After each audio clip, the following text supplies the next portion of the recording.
Bonjour à toutes et tous. Merci de votre présence, merci d'être à l'heure. Et merci infiniment à Georges Didier Huberman, Bani Koshnodi, Donatienne Berthereau d'être là. Je vais vous présenter les trois orateurs et oratrices du jour très brièvement. Donc on est là ensemble jusqu'à 17h à peu près, enfin à 5 minutes près. Alors, Georges Didier Huberman est directeur d'études à l'EHESS.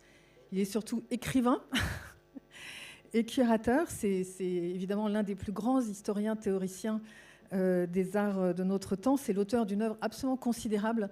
Je dois t'avouer, Georges, que je n'ai pas réussi à tout lire. Jusqu'à aujourd'hui, tu as publié à peu près 60 ouvrages depuis 1982. Et donc, c'est impossible de synthétiser en une formule ta considérable recherche. Mais disons que j'ai pensé à quelqu'un qui n'aurait rien lu encore de ton travail, puisque dans la salle, il y a des gens qui viennent de plein de disciplines très différentes, pas seulement de cinéma ni d'histoire de l'art. Je dirais tout simplement que c'est l'entreprise de réflexion sur les images la plus ample qui nous a été donnée de constater, puisqu'elle ne s'ordonne à aucune limite ni d'époque, ni de discipline, ni de méthode, c'est-à-dire les cantonnements habituels de l'histoire des arts et un peu de la philosophie aussi. Donc c'est une entreprise, j'espère pas m'être complètement trompée, mais qui part des images elles-mêmes, qui part pas de notions, de concepts, d'une téléologie, d'un système quel qu'il soit à construire. Elle part des images elles-mêmes et des images en général, donc pas seulement des images d'art, hein, mais de tout ce qui fait image, et pour en quelque sorte en manifester, en déceler et aussi en organiser, en approfondir les puissances, les fonctions, les rôles, les responsabilités aussi au fin de l'histoire. Alors, quand je dis images, c'est bien sûr les images visuelles, mais c'est aussi les images sonores, puisque Georges a beaucoup travaillé, par exemple, sur la musicalité, sur le souffle, sur la parole, sur le flamenco aussi. Et donc, il y a beaucoup d'entrées dans les champs du sonore. Évidemment aussi les images psychiques. Donc chez toi, il y a une sorte d'entrée historique, en tout cas sur la question sur la notion du symptôme, qui a été très importante au début de ton travail. Et puis, de plus en plus, c'est un immense travail critique dont je trouve que c'est une sorte de célébration rationnelle de l'imaginer, enfin de l'imaginaire, mais du travail d'imaginer les phénomènes en général. Et puis, c'est aussi au sens des images vivantes. Donc, tu reprends cette formule à Nietzsche à partir de la danse, en fait, c'est-à-dire un phénomène qui s'élargit, je te cite, à des situations où chaque corps réel puisse être tour à tour l'artiste, l'œuvre d'art, le spectateur et l'auditeur. Donc, c'est dans le danseur des solitudes. Et tu vas étudier aussi, je crois, ces images vivantes, je reprends l'expression, sur, par exemple, les gestes, les attitudes, les choix qu'on peut faire, les mouvements qu'on peut accomplir au cours de manifestations, de révoltes très, très précises en situation. Et puis, pour finir là-dessus, c'est le travail des traces en général, quelle que soit la nature de la trace, mais beaucoup chez toi des traces liées quand même à des situations de souffrance. Donc tu écris en 1999, ou plutôt tu déclares, c'était un entretien, « Interroger chaque trace sous l'angle humain, voilà le problème d'une anthropologie du regard ». Et alors, non seulement la bibliographie de Georges est considérable, mais maintenant il y a aussi une bibliographie sur lui. Donc il y a des colloques sur lui, des monographies qui paraissent sur lui. Et parmi celles-ci, il y en a une qui dit tout de suite l'importance considérable du cinéma dans cette immense recherche. C'est un ouvrage de Alison Smith, donc, qui s'intitule « Georges Didier Huberman et le cinéma politique des images », qui est paru en 2021. Et donc, le rôle du cinéma me semble très multiple et assez considérable dans ta réflexion. Alors, je tente mon propre récapitulatif. Donc, il y a d'abord des monographies. Donc, si vous n'avez rien lu de Georges, peut-être vous pouvez commencer par l'une de celles-ci. Alors là, je fais un peu d'impérialisme. Étienne Jules Marais, parce que c'est en tant que photographe que tu l'as étudié, mais pour nous, c'est évidemment un des inventeurs du cinéma. Donc, Mouvement de l'air, Étienne Jules Marais, photographe des fluides. Un ouvrage admirable donc, consacré essentiellement à Pier Paolo Pasolini, à La Rage, le magnifique essai filmique, donc dans ton ouvrage Sentir le grisou en 2014. Jean-Luc Godard, donc surtout les histoires du cinéma, dans ton ouvrage Passé cité par JLG. Et puis, moins connue, mais tout aussi importante, et voilà, s'il fallait commencer par quelque chose, si j'étais étudiante de cinéma, je commencerais par là. C'est un ouvrage que tu as co-rédigé et consacré à Niki Gianniri et Maria Kurkuta, donc, qui sont réalisatrices d'un documentaire intitulé « Des spectres hantent l'Europe », donc consacré à un camp de... Voilà, et tu vas en parler, alors j'en dis pas plus, parce que j'ai vu passer là quelques images sur l'écran. Alors, il y a ces monographies, et puis, au-delà de ces gros plans sur certaines œuvres et certains cinéastes, le cinéma est quand même partout. Donc que ce soit du point de vue des auteurs, puisque tu penses, pas sûr, mais aussi avec Eisenstein, Chris Marker, James Coleman, donc vidéaste, et puis parfois aussi un peu contre, comme lors de la fameuse dispute avec Claude Lanzmann. Enfin, c'est plutôt lui qui pensait contre toi, en fait. Et puis, donc du point de vue des auteurs, mais aussi des motifs privilégiés, puisque, par exemple, l'un de tes grands chantiers de réflexion, c'est la représentation ou les images du peuple. Et donc ça, c'est une question traditionnelle de l'iconographie de cinéma, dont tu vas parler aussi, pardon. Et surtout, peut-être, c'est le plus important, le cinéma du point de vue de ses structures. Et alors là, c'est évidemment le principe de montage qui est opérationnel et je crois très structurant chez toi. Et puis les problèmes aussi de figurabilité, de lisibilité, en particulier dans ton ouvrage Remontage du temps subi, donc où pour parler de l'histoire de la représentation des camps, tu convoques bien sûr, tu passes par Samuel Fuller, Haroun Farroki. Alors, juste comme ça, une hypothèse, et voilà, on en parlera peut-être après, mais il me semble que, moi, ce que j'ai dégagé de l'ensemble de tes écrits sur le cinéma, donc qui traverse toute ta bibliographie, c'est que le cinéma, ce serait peut-être avant tout une puissance d'irruption et d'insurrection. Mais voilà, peut-être c'est moi qui avais envie de lire ça, parce que ça raccorde complètement, par exemple, avec ce que disait Jean Epstein quelques années auparavant. Voilà, je trouve ça profondément juste. Alors, je vais pas plus loin. Le titre de ton intervention, donc, qui je trouve très euphonique et euphorisant, c'est « Où passent les possibles ?» Et puis, je vous présente aussi les deux interlocutrices de Georges, donc, qui viendront dialoguer avec lui ensuite. Et puis, vous, évidemment, vous êtes invités aussi à parler, remarquer, poser des questions. Donc, Bani Khoshnoudi, qui pour moi est une des artistes contemporaines les plus importantes. L'un de ses films faisait partie du catalogue de Soulèvement, l'une des expositions de Georges, en 2016. Donc, une admirable fresque consacrée à un siècle de révolte en Iran, de révolte en faveur de la démocratie, donc intitulée « The Silent Majority Speaks ». Et puis, voilà, elle fait tout, documentaire, fiction, installation, vidéo argentique. Elle a consacré beaucoup de son œuvre dans l'ensemble de ses formes à l'exil, aux migrants, aux parias, aux exclus. Enfin, voilà, c'est l'un de ses grands chantiers. Et puis, à ses côtés, donc vous les verrez tout à l'heure quand elles viendront dans le champ, Donatienne Berthereau, donc, qui est toute fraîche diplômée de la FEMIS en réalisation. Parmi ses très beaux courts-métrages qui sont souvent caractérisés par un grand sentiment de mélancolie, Lacrima en 2019, Le temps d'après en 2019 et Nuit blanche en 2022. Donc elle avait souhaité, lors de ses études ici, entendre Georges Didier Huberman. Voilà, on a un peu de retard, mais c'est fait. Et puis, donc, la première chose que Donatienne nous a montré en arrivant à la FEMIS, lorsque chacune des élèves était censée se présenter grâce à 5 minutes d'image, eh ben, c'était ce film. Voilà, on a... Ça voilà, merveilleuse coïncidence. Le cheval de Turin, Bellatar. Je suis très content d'être raccord. Ok. Merci beaucoup.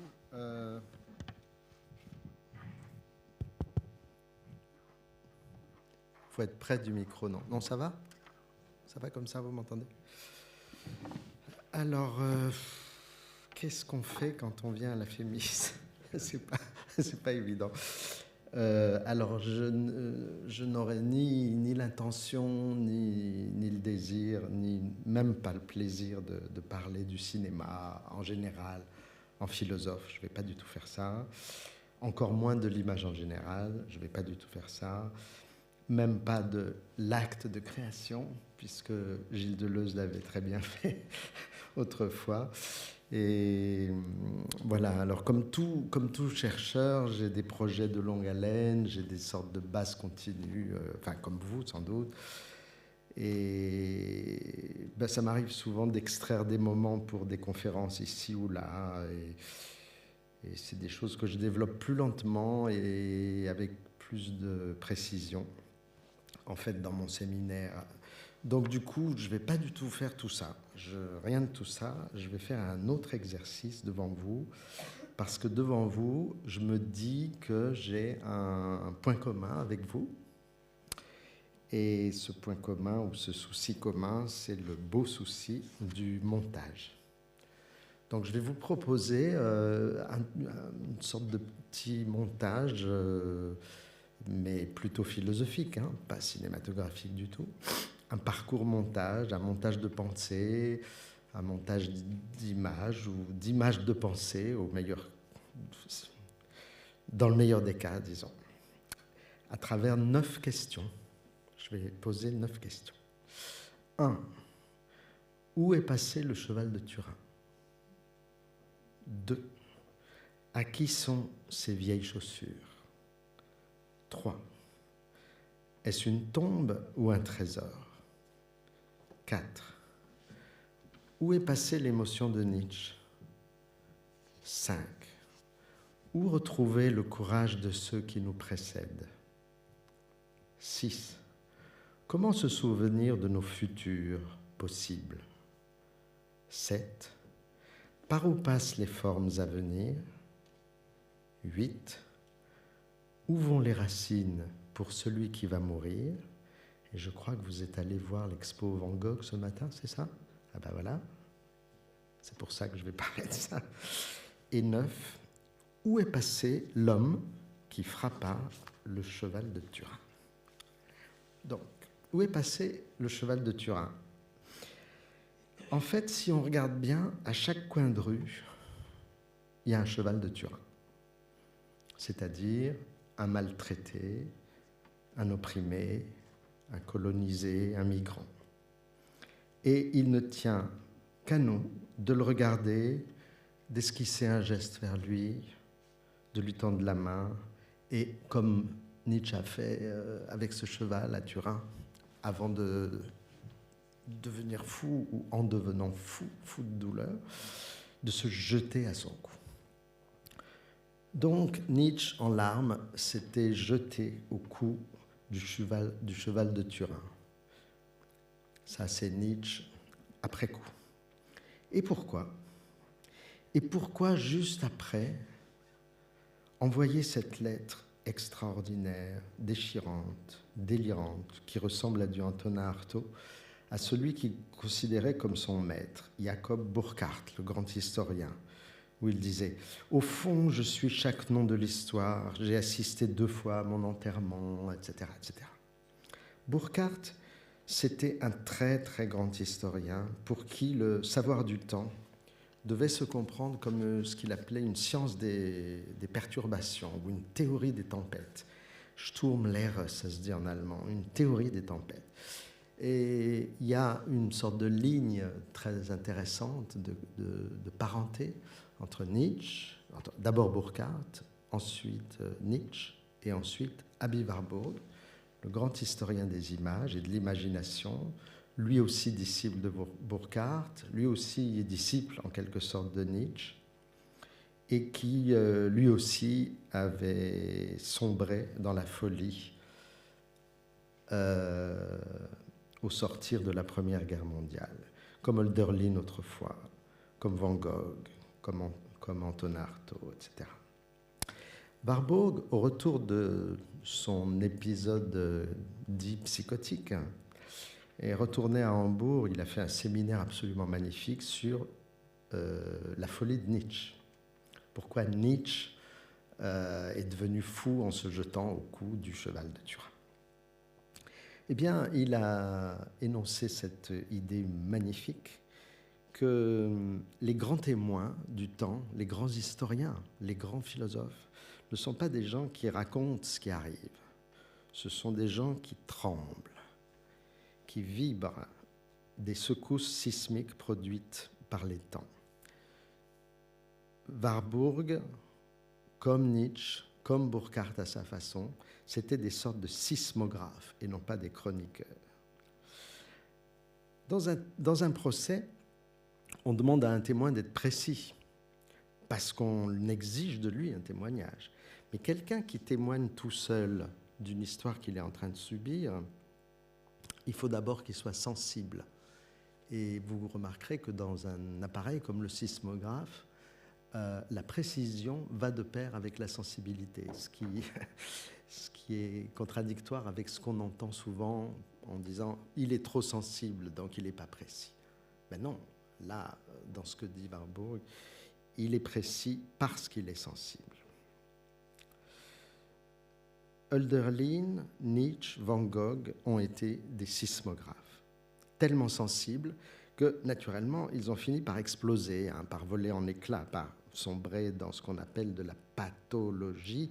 Mais la pathologie, pathos, souffrir, logie, logos, la connaissance, le savoir, voilà.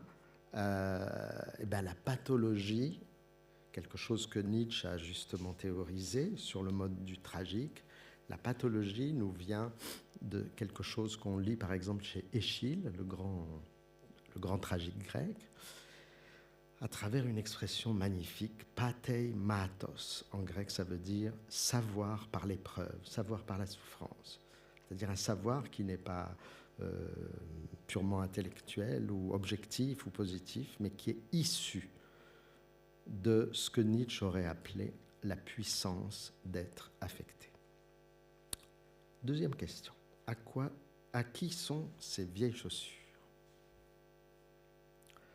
On voit immédiatement dans les vieilles chaussures d'un pauvre, d'un clochard, d'un migrant, on voit l'humilité et l'humiliation, souvent, dont sa vie est atteinte.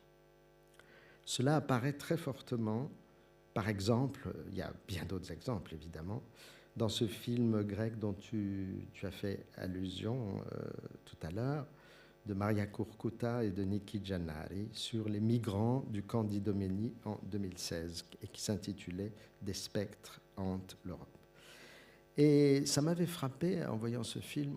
On aurait dit que par pudeur ou même par honte, la caméra n'avait pu que baisser les yeux devant ces files de gens qui font la queue pour boire un thé chaud ou qui se mettent en route vers la frontière. Et alors on les voyait partout, ces vieilles chaussures, des baskets usagées, sans lacets, des bottes dépareillées, des tatanes trop longues, ou des tongs, des mocassins, trop grands pour les pieds d'enfants. Voyez. Et alors, puisque vous avez vu l'expo Van Gogh tout à l'heure, souvenez-vous de quelque chose qui a été très important dans les débats philosophiques du XXe siècle.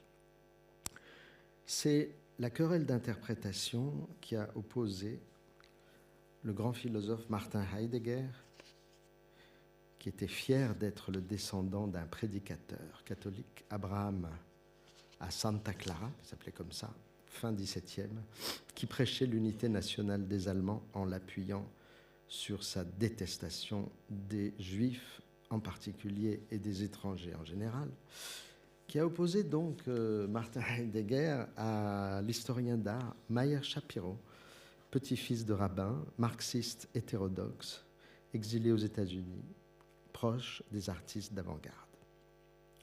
La question c'était, de qui sont ces vieilles chaussures représentées par Van Gogh ? Vous connaissez ce débat ou pas ? Je vous le rappelle rapidement. Au-delà de cette attribution, de quoi ces vieilles chaussures sont-elles le signe, l'emblème, l'indice ? Je ne sais comment dire. Et c'est une question, si on y réfléchit, autour de laquelle toute l'ontologie occidentale et même la politique européenne a pu se disjoindre entre deux options. Selon Heidegger, ces vieilles chaussures disait l'ancrage de la vérité dans le sol, ou l'ancrage de notre existence dans la vérité du sol, si vous voulez. L'immémoriale culture de la terre, le paysan, l'appartenance à une communauté géographiquement fondée, rivée à ses racines, reclose dans ses frontières.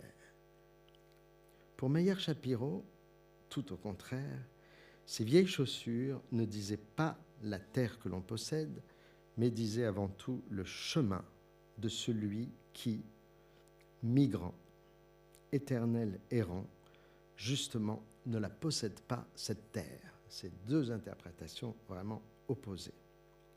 Heidegger, que l'on voit ici dans son village, aimait les chemins de campagne, ça c'est sûr. Feldweg, ça se dit en allemand, mais à condition que les chemins soient le lieu du chez-soi, comme il disait, du repos, comme il disait, de la sécurité, de l'enracinement au sol natal. Heimatlich Grund. C'est-à-dire un chemin où un tzigane ne pouvait qu'être malvenu. Les vieilles chaussures, donc, n'étaient pour lui, bien que vieillies par le temps,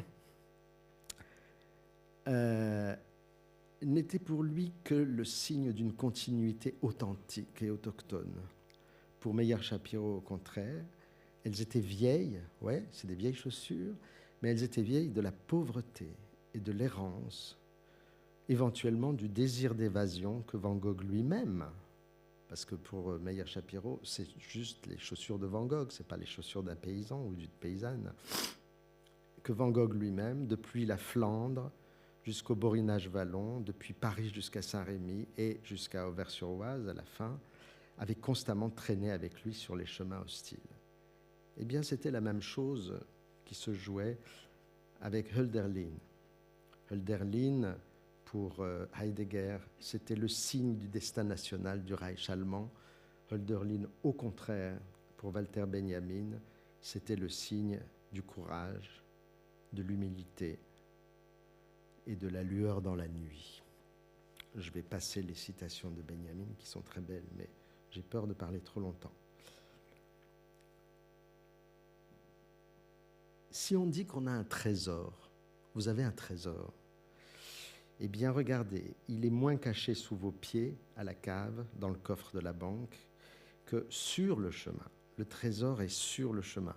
Là, je vous montre, tiens, ça c'est Hölderlin, et ça c'est un monotype de Degas, comme tous les monotypes de Degas sublimes. C'est sur la terre, c'est sur le chemin. Le chemin, c'est là où se trouve le trésor. Pourquoi ? Parce que le trésor se trouve là où nous avons décidé d'aller vers l'ailleurs et vers l'autrui. Réciproquement, je reviens au film de Maria Kurkota qui est en deux parties. Il y a une partie très documentaire en numérique, en couleur, puis une partie en 16 mm noir et blanc, où on voit en quelque sorte que réciproquement, ce sont peut-être les gens de passage, ce sont peut-être les gens d'ailleurs, ce sont ceux qui viennent de loin dans l'espace, mais aussi dans le temps, qui peuvent nous dire quelque chose sur ce que nous sommes nous-mêmes. Si vous vous regardez dans le miroir, vous n'allez pas vous connaître. Si vous faites un selfie, vous ne connaîtrez rien de vous-même, évidemment. D'abord, vous serez inversé dans le miroir. Mais on ne se connaît jamais mieux parce qu'on n'existe jamais mieux, on n'existe jamais mieux que quand on est en face d'un étranger, d'autrui, de quelqu'un d'autre. Pour savoir qui on est, il faut savoir accueillir un autre. Et savoir accueillir aussi l'autre qui est en nous, parce qu'il y a plein d'autres en nous, ça s'appelle l'inconscient, ce qui est à la fois le plus étrange et le plus intime de nous, ce pourquoi Jacques Lacan, le psychanalyste, avait inventé le mot extimité. C'est tellement intime que c'est extérieur, que c'est comme si c'était extérieur et étranger. Troisième question. Est-ce une tombe ou est-ce un trésor ? Il est d'usage fort ancien d'écrire sur les tombeaux, sur les stèles funéraires, des épigrammes, comme je viens de vous montrer là, une stèle grecque, qui s'adresse aux vivants. Vous voyez, l'épigramme est en haut. J'espère que ce n'est pas coupé. Oui. Vous la voyez ? En 1937, sur le fronton du Palais du Trocadéro à Paris, de façon à ce que cet édifice pratiquement tout à fait sinistre, hein, l'architecture presque fasciste, avec des allégories sculptées totalement médiocres et académiques, tellement vilain, qu'on s'est dit, bon, tiens, pour que ça ne ressemble pas trop à un tombeau, on va demander une belle phrase à Paul Valéry. Et il a proposé cette phrase, « Il dépend de celui qui passe que je sois tombe ou trésor ». Je pose la question, est-ce qu'il faut vraiment opposer les tombes aux trésors ?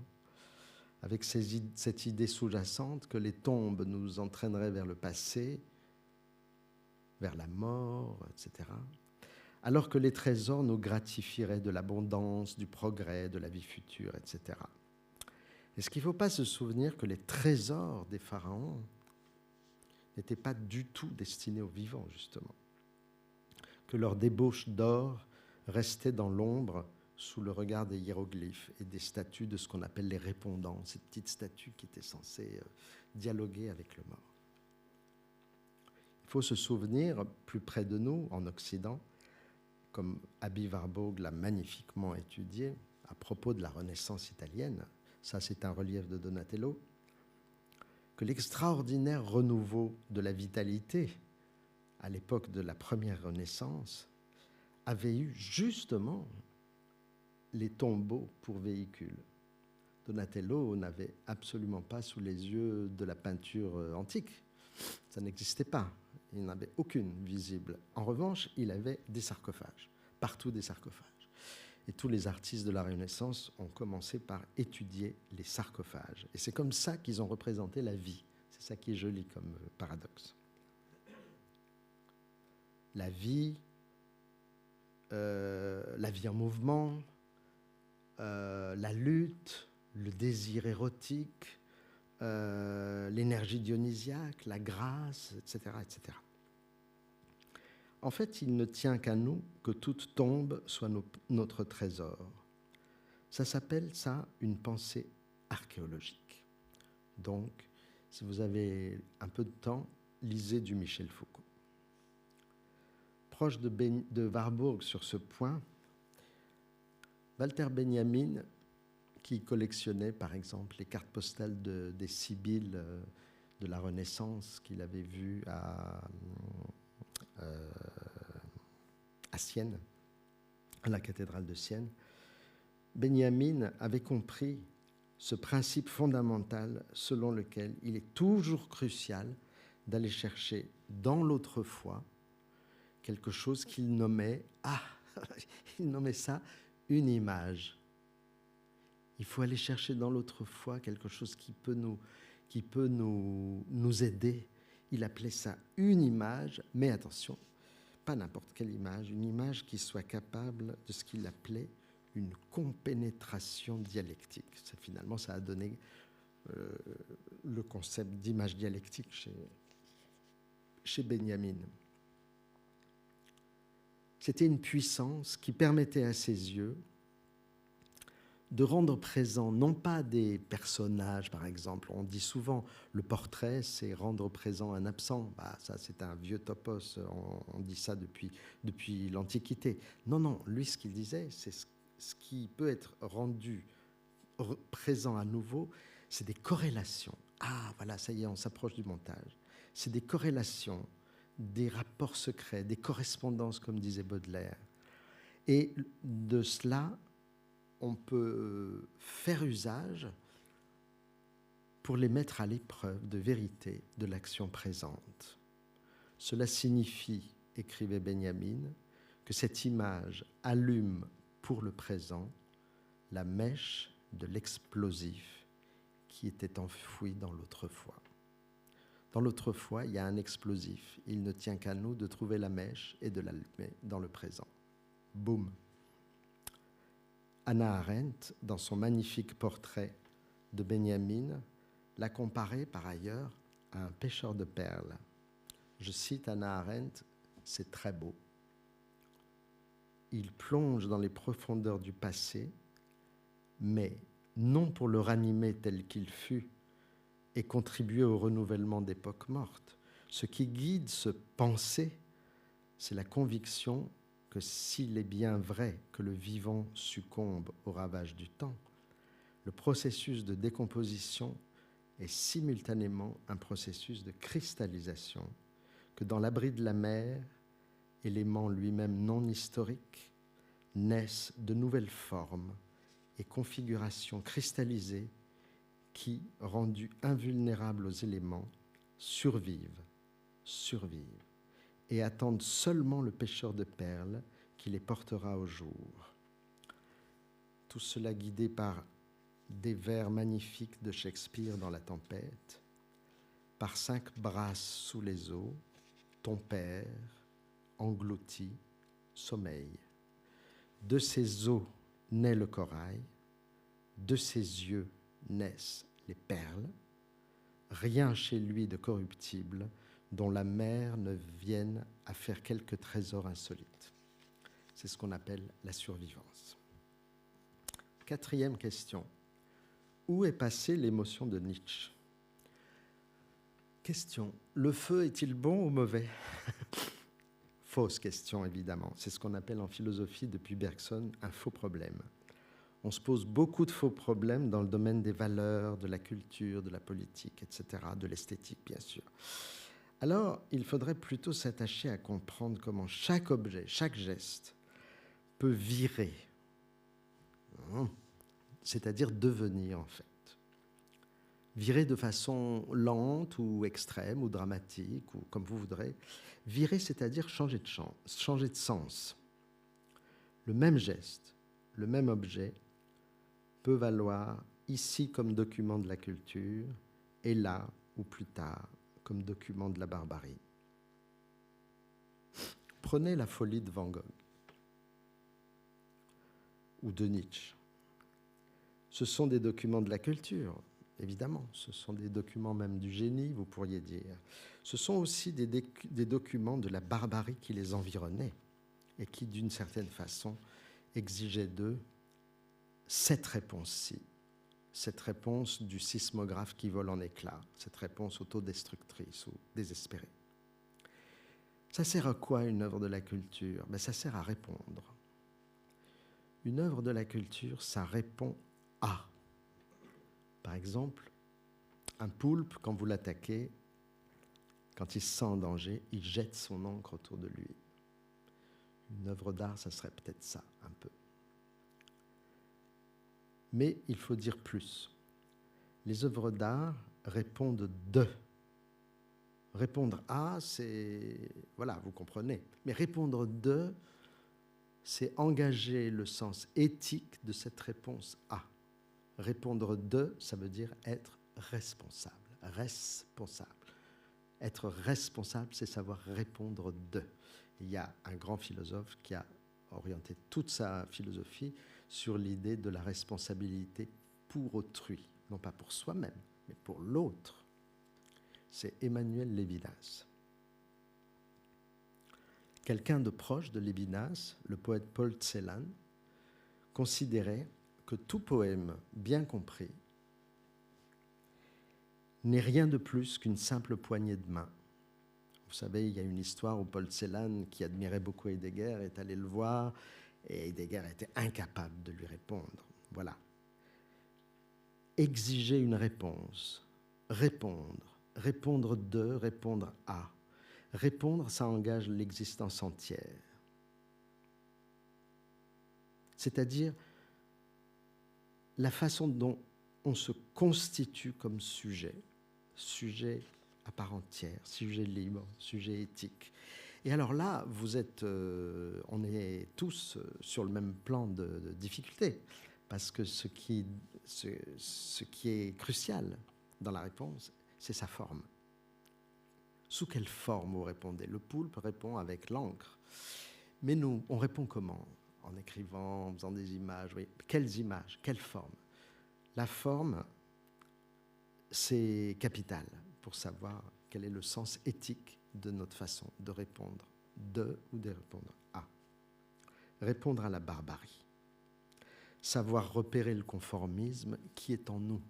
Répondre à la barbarie, ce n'est pas seulement la barbarie des autres, hein, c'est la nôtre, bien sûr. C'est pour ça qu'il faut relire les magnifiques textes de Freud, en particulier sur le malaise dans la culture. Là, je vous montre l'édition allemande, mais en fait, c'est très bien traduit en français. Alors, si c'est ça, répondre à, répondre de, il y a un geste fondamental, je le dis, c'est mon chantier actuel. Je travaille là-dessus vraiment si possible, plus en détail. C'est qu'est-ce que c'est que le geste de critiquer? Qu'est-ce qu'on fait quand on critique? Critiquer, c'est quoi? C'est détester, c'est dire qu'on déteste? Non, pas du tout. Alors critiquer, je dirais que c'est le premier geste essentiel. Juste deux, trois petits exemples, absolument pas développés, bien sûr. Par exemple, Socrate critique. Qu'est-ce qu'il fait? Il ne dit pas aux gens « vous avez tort, je vais vous dire la vérité ». Non, il discute avec des jeunes gens. Il y a quelqu'un qui est peu connu en France, hein, qui s'appelle Lorenzo Valla, qui est un humaniste de la Renaissance italienne, qui a fait un geste, je dirais, subversif, absolument extraordinaire, en mettant en cause les documents les plus officiels de la religion catholique, en montrant qu'ils étaient faux, que c'était du latin, c'était du latin médiéval, c'était des faux apocryphes. Spinoza a cherché les conditions de la liberté en dehors de toute passion triste. Le Christ était triste. C'est vrai. Il y a une lettre apocryphe qui dit que le Christ n'avait jamais ri. Bon, bref. Diderot, si vous voulez lire un grand critique d'art, c'est Diderot qui assume absolument, littérairement, tout le plaisir sensuel qu'il a devant un tableau. La critique, c'est Kant, évidemment. Kant, c'est très important. C'est difficile. Et puis, tout à coup, on s'aperçoit que c'est lumineux, quoi. Moi, j'ai mis très longtemps à aimer Kant. C'est ensuite de Kant les premiers poètes romantiques allemands engagés dans une pratique littéraire révolutionnaire. Hein. C'était juste après la Révolution française. Et une pratique républicaine, comme il disait, de la poésie. Et à la même époque, c'est-à-dire là, je parle des années 1790, 1820, quoi. C'est dans les arts visuels, c'est Goya. C'est le geste de Goya qui me semble, je dirais, un moment aussi important que Kant. Il a fait avec les images ce que Kant a fait avec la pensée. C'est-à-dire, c'est un homme des Lumières qui a plongé dans l'abîme des ombres. Et d'ailleurs, juste pour m'amuser, vous voyez dans ce dessin préparatoire à une de ses gravures les plus célèbres, hein, qui s'appelle « Le sommeil de la raison engendre des monstres », c'est le Caprice numéro 43. Ça, c'est un des deux dessins préparatoires qui est, je trouve, le plus beau, qui est complètement, je dirais, surpeuplé, hein. Il y a notamment en haut, vous voyez, il y a un autoportrait de Goya, et juste au-dessus, il y a un cheval qui flotte. Et nous voici revenus à la question de ce qu'a pu commencer à surgir, cette émotion de Nietzsche devant le cheval de Turin. 5e question. Où retrouver le courage de ceux qui nous précèdent? Bon, je continue sur l'idée de la critique. Vous critiquez. Qu'est-ce que vous critiquez? Le plus généralement, vous critiquez l'état présent des choses. Après, il faut avoir le courage de transformer cette critique en un geste, voire en un acte. C'est pas pareil, un geste et un acte, mais je ne vais pas pinailler là-dessus. Un geste et un acte, une prise de position.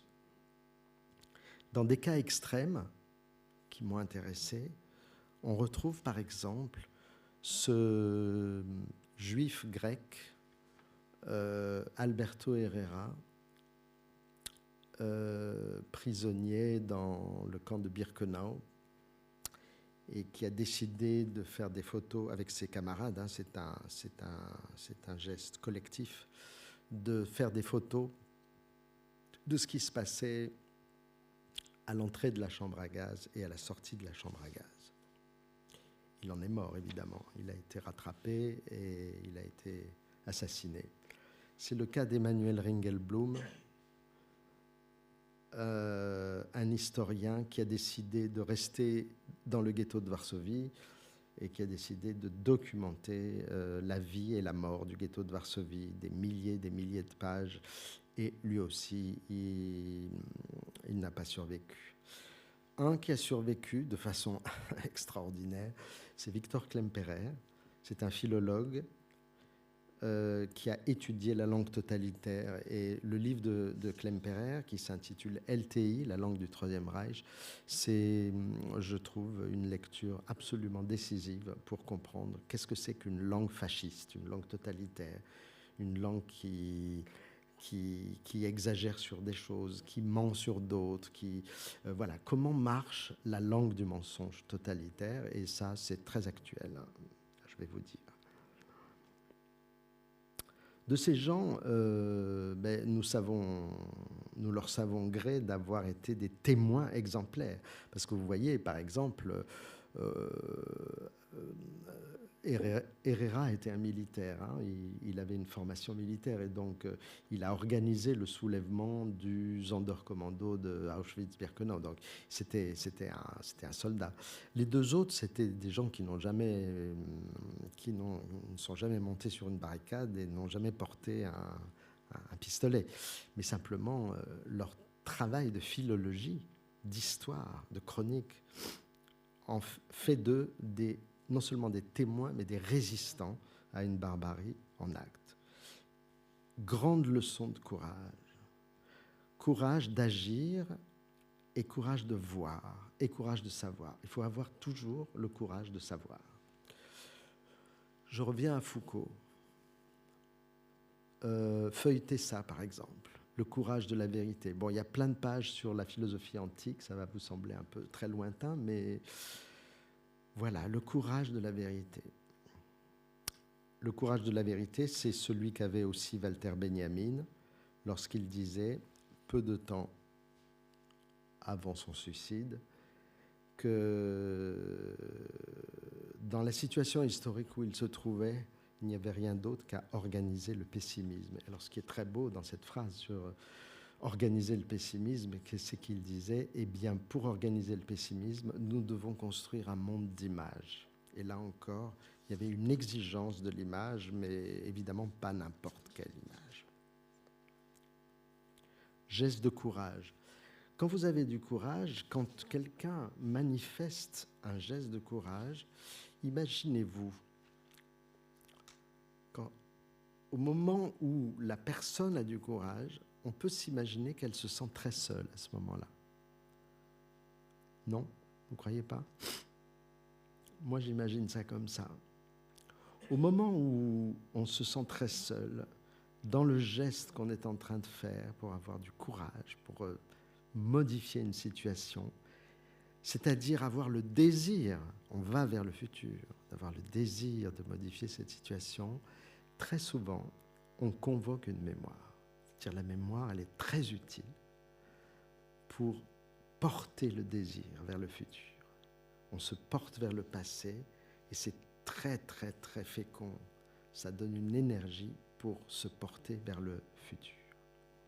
Quelque part, derrière le courage de Rosa Luxembourg, dans les journées de janvier 1919, où dans quelques jours, là, elle va être assassinée. Elle n'est pas là sur la photo, hein, mais c'est ses camarades qui luttent contre les milices fascistes déjà. Et j'aime beaucoup cette photo parce que les barricades sont en papier, c'est du papier. Eh bien, derrière le courage de Rosa Luxembourg, il y a évidemment la mémoire de cet esclave révolté qui s'appelait Spartacus. 6e question. Comment se souvenir de nos futurs possibles Je ne suis pas trop long, ça va? Tu me... Non, c'est bon.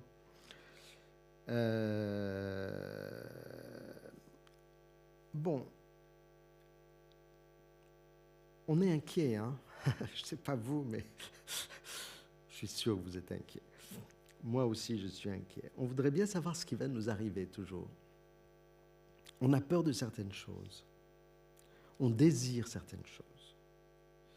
Entre les deux, on aimerait bien voir le temps qui vient. On aimerait voir le temps. La question est légitime en soi. Le problème, c'est qu'elle est complètement biaisée, faussée, réduite, simplifiée dans le débat politique notamment. Pourquoi?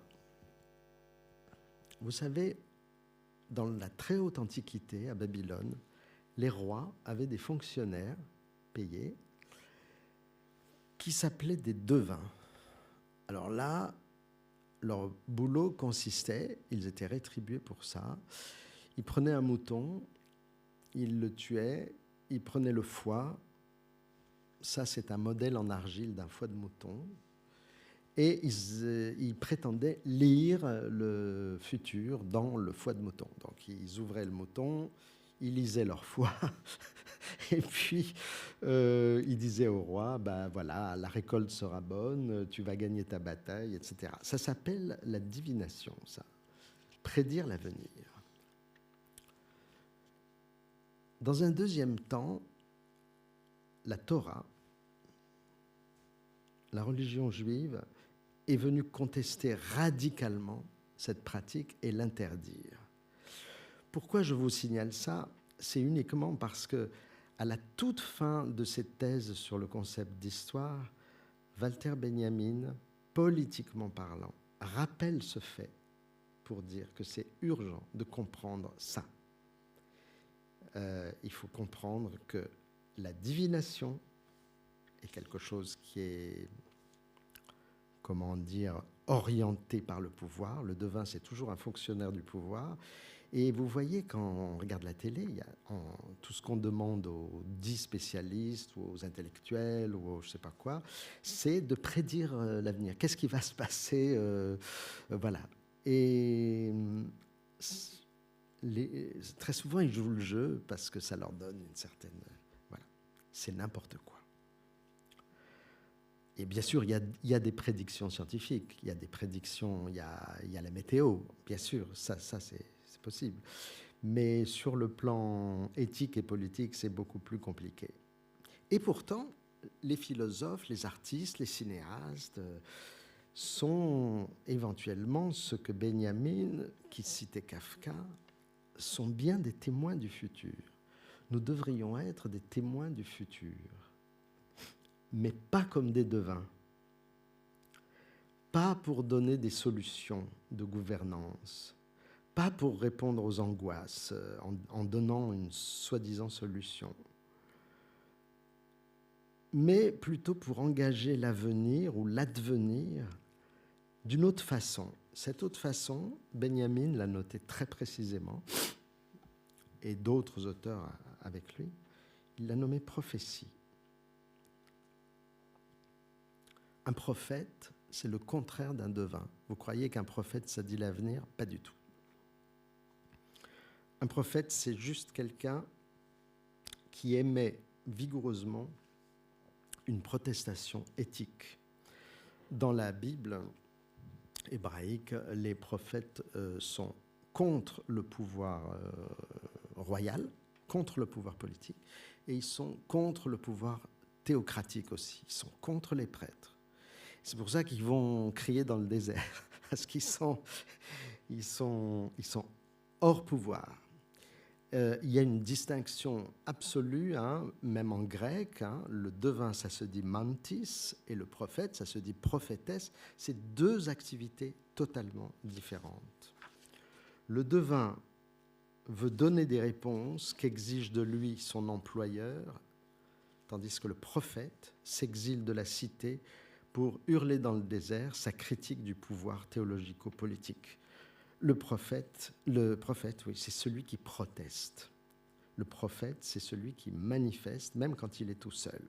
Le prophète, c'est quelqu'un qui, ça lui arrive de se plaindre dans le sens où il se lamente, par exemple le prophète Jérémie, donc il pleure, mais surtout il porte plainte. Il fait appel d'une justice qu'il n'est pas là, il n'y a pas de juge. Il n'est pas là lui-même comme un juge, il ne juge jamais.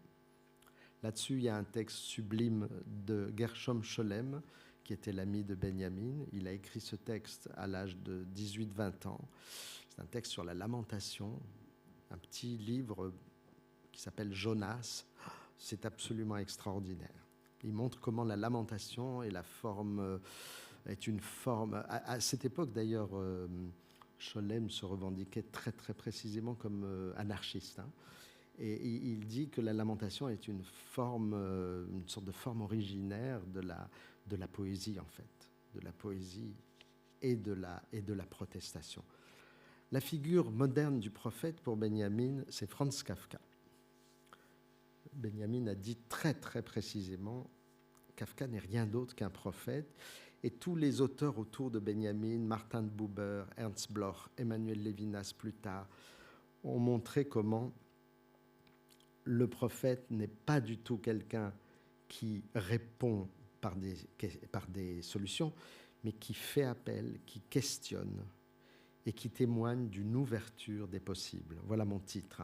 C'est ça, prophétiser, c'est ouvrir des possibles. Et je ne m'étonne pas que,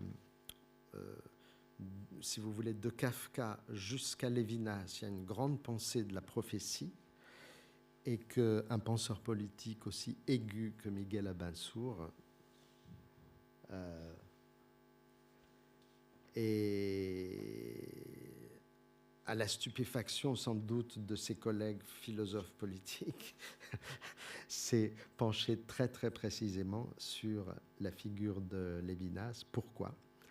Parce qu'en fait, ce que cherchait Abansour, très grand, pour moi, c'est un très grand penseur de la politique, c'était l'imagination politique.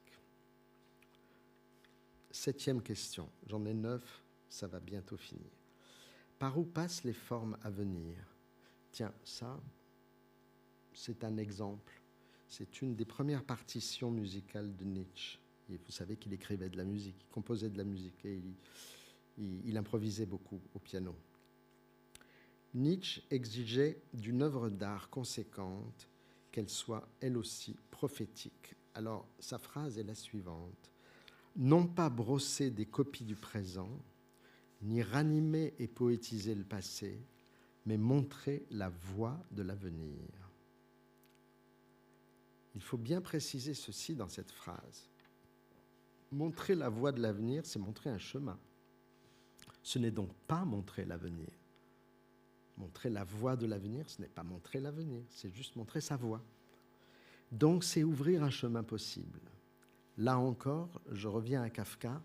Vous savez qu'on vient de publier une collection extraordinaire de dessins de Kafka que j'adore et sur lesquels, quand Benjamin définit tout le monde littéraire de Kafka comme Bildwelt, un monde d'images, s'il avait connu ces images, il aurait certainement dit des choses magnifiques. C'est-à-dire que Benjamin avait déjà compris, sans connaître ces dessins de Kafka, à quel point le monde de Kafka est un monde de la puissance à imaginer. C'est un appel à imaginer. C'est une remise en chemin. Et quand je dis remise en chemin, ce n'est pas chemin au singulier, c'est chemin au pluriel. Les chemins zigzags, les chemins bifurques, ils vont partout. Il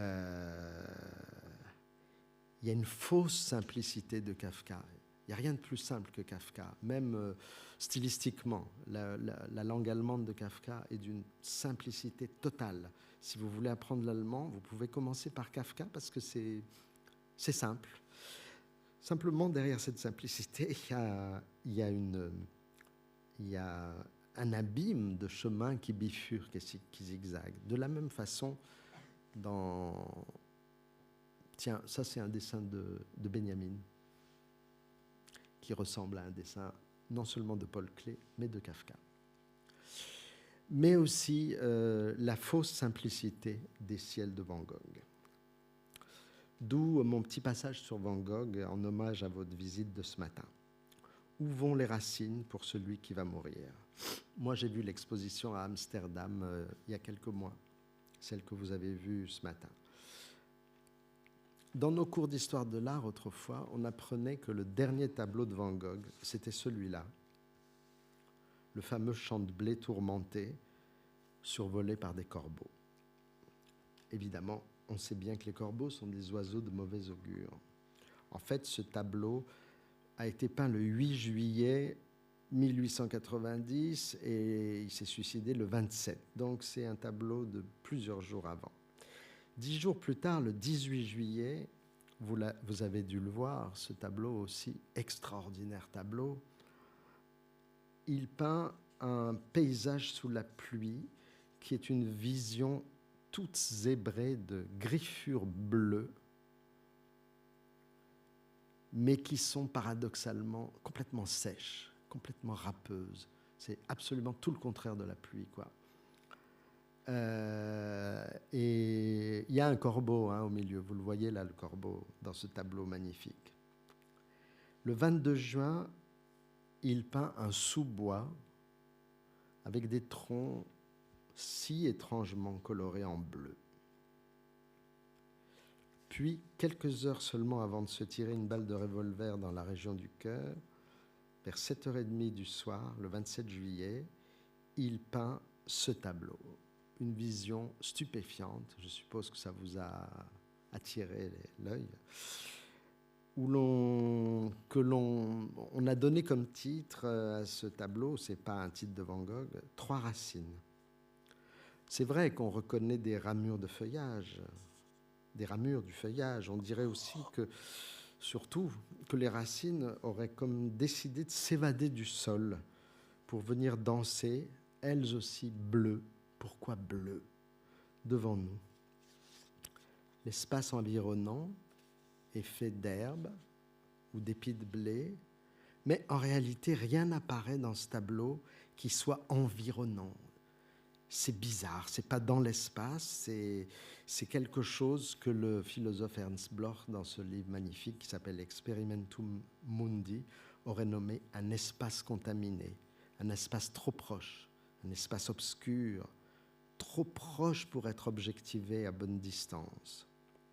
Et c'est tellement proche qu'on dirait pratiquement que c'est une vision otoscopique, comme s'il regardait à l'intérieur de son corps. On dirait que c'est à l'intérieur de son corps. On dirait des os, des tendons, des articulations.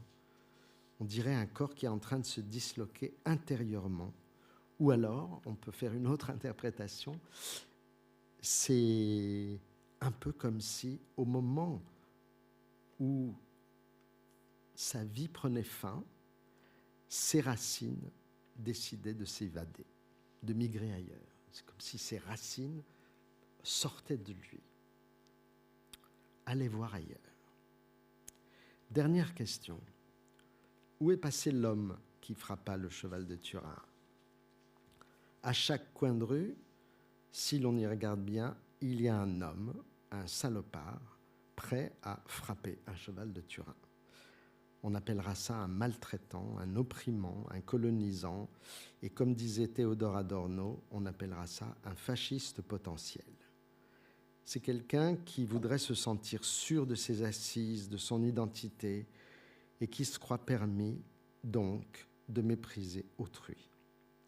Dans sa fable cinématographique magnifique, Bellatar montre l'homme qui a frappé le cheval de Turin. Et ce qui m'a frappé, je me souviens, c'est que cet homme, il est paralysé du bras droit. Je ne sais pas si vous avez remarqué, il ne peut pas utiliser son bras droit. Et on peut imaginer que c'est par ce bras qu'il a frappé le cheval de Turin. Vous savez, dans toute la littérature médiévale ancienne sur les miracles, celui qui a péché, il est puni par là où il a péché. Vous voyez ? C'est une impression. Bellatar n'est pas d'accord avec cette interprétation. Ça n'a aucune importance. Voilà. Mais ce monsieur-là, ce monsieur qui a frappé le cheval de Turin, dans le film tel que le met en scène Bellatar, il continue de maltraiter son cheval. Il continue de maintenir sa fille en esclavage. Il vocifère contre les tziganes de passage qui sont venus se désaltérer à son puits. Moyennant quoi, le film raconte, comme une fable morale, que son cheval va cesser de se nourrir, que son puits va s'assécher d'un coup, que lui-même va se trouver incapable de quitter sa maison alors qu'elle sombre dans la plus totale désolation, il n'y a même plus d'eau. Et là, il ne reste plus que quelqu'un, il ne reste plus que la jeune femme,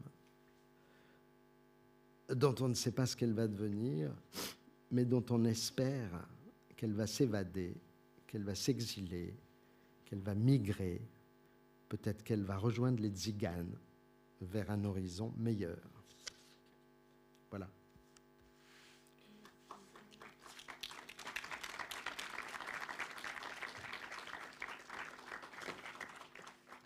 Peut-être je donne la parole à Donatienne, donc en faisant comme ça des fondus enchaînés, puisque voilà, Donatienne connaît aussi à merveille ces images, et peut-être on peut repartir de la jeune fille. Est-ce qu'elle s'en va avec les tziganes, puisque c'est justement la séquence que tu avais montrée, c'était celle du passage des tziganes. Merci.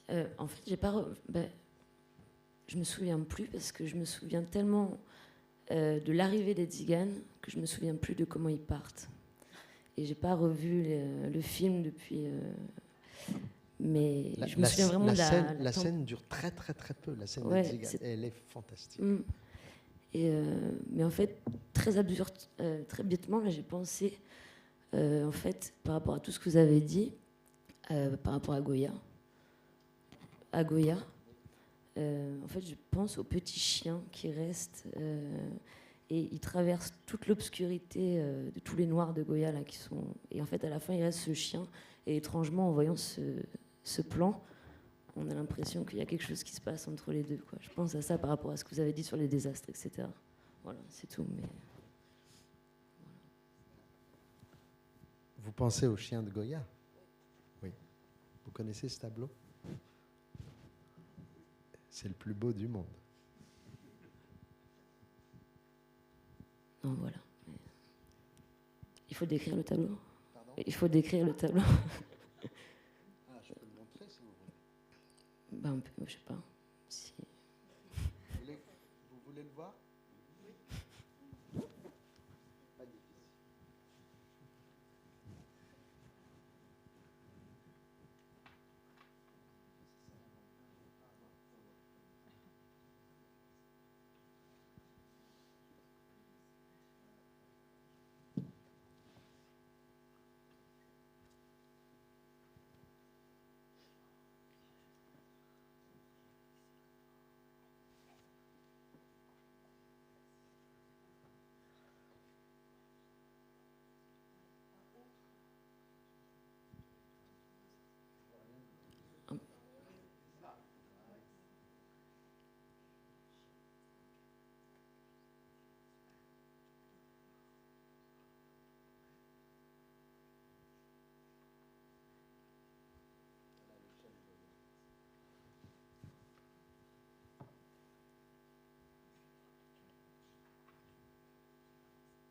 J'ai écrit un long texte sur ce tableau.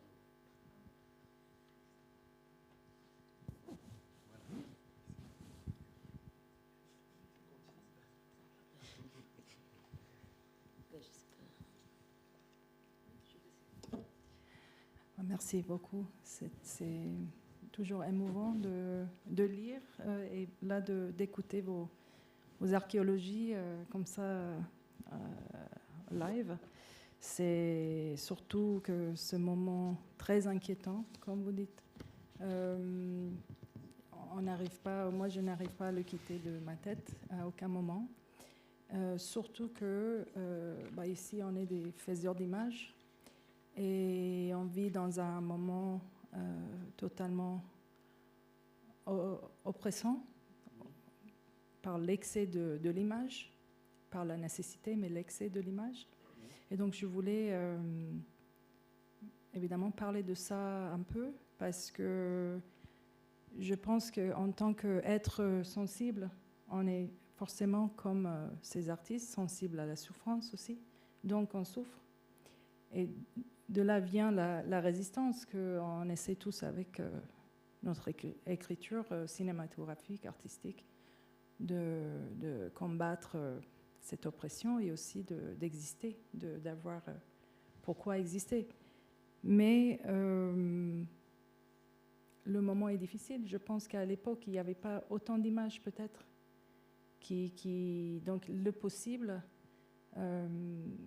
J'étais très émue par votre livre sur l'empereur que j'ai lu justement cette année par rapport à ce qui se passait en Iran. Ça m'a donné beaucoup de force pour penser à l'écriture, au langage, à cette pénurie de papier qu'il avait et qu'il avait besoin quand même de laisser ces papiers cachés partout parce qu'un futur peut-être.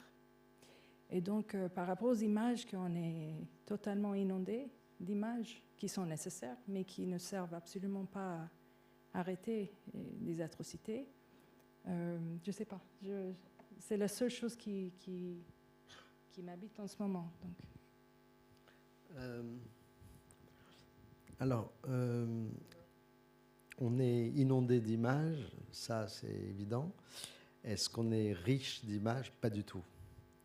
Et bon, je fais signe à Nicole parce que c'est un point sur lequel j'étais complètement d'accord avec Godard. J'ai des désaccords avec Godard. Il y a des choses que je peux critiquer chez Godard, mais au moins il a dit une chose extraordinaire. À un moment donné, il a dit, en fait, ce qui se passe aux États-Unis avec la débauche d'images sur le 11 septembre, par exemple, c'est exactement l'équivalent de la censure des images chez les talibans en Afghanistan. Donc, il a totalement raison là-dessus. C'est-à-dire que cette débauche d'images a une fonction de censure. Elle a une fonction bon, je suis souvent revenu sur cette idée très, très banale, très simple, que si quelque chose, il y a trop de lumière, vous ne voyez rien. S'il n'y a pas de lumière, vous ne voyez rien non plus. Donc la question, c'est de savoir comment bien éclairer, ce qui est quand même, je pense, pour un film, un point essentiel, c'est la lumière. Voilà, comment éclairer. Et donc, devant cette surexposition qui correspond aussi à ce que disait Pasolini sur les lucioles, sur le fait qu'il y a tellement de lumière, il y a tellement d'images télé, il y a tellement d'images immondes. Voilà. Vous avez dit qu'il y en avait moins autrefois, sans doute, mais imaginez-vous quelqu'un qui entrait dans une église au Moyen-Âge, il y avait 3000 visages qui le regardaient, d'anges, de saints, de l'enfer. Il y avait beaucoup d'images. Il fallait reconfigurer sa propre imagination en face de tout ça. Ben nous, on doit faire pareil. C'est-à-dire qu'on doit, je crois qu'un élément qui est commun aux artistes et aux chercheurs, c'est de savoir choisir les images sur lesquelles on veut aller. Choisir les images. Alors, il ne faut pas se perdre dans les images. Il faut aller choisir. Bon, moi j'ai choisi ça parce que c'est... Voilà, elle me comble, cette image. Enfin, elle me comble. Elle m'inquiète beaucoup, mais voilà, je ne vais pas aller chercher tout. Il ne faut jamais chercher tout et il ne faut pas se faire impressionner par... C'est une intimidation, c'est un processus d'intimidation politique de se dire, vous avez toutes les images, allez, perdez votre temps, passez toute votre journée à chercher juste ce qui s'est passé sur la manifestation d'hier soir. Non, mais ça ne va pas, non. Il faut choisir ces images, il faut choisir ces objets. C'est le premier geste. Non ? Pédagogiquement, c'est fondamental. Je ne sais pas ce que tu en penses, Nicole. Bien sûr, et le principe sur lequel Warburg, toi, Jean-Luc Godard, vous êtes de toute façon d'accord, c'est que,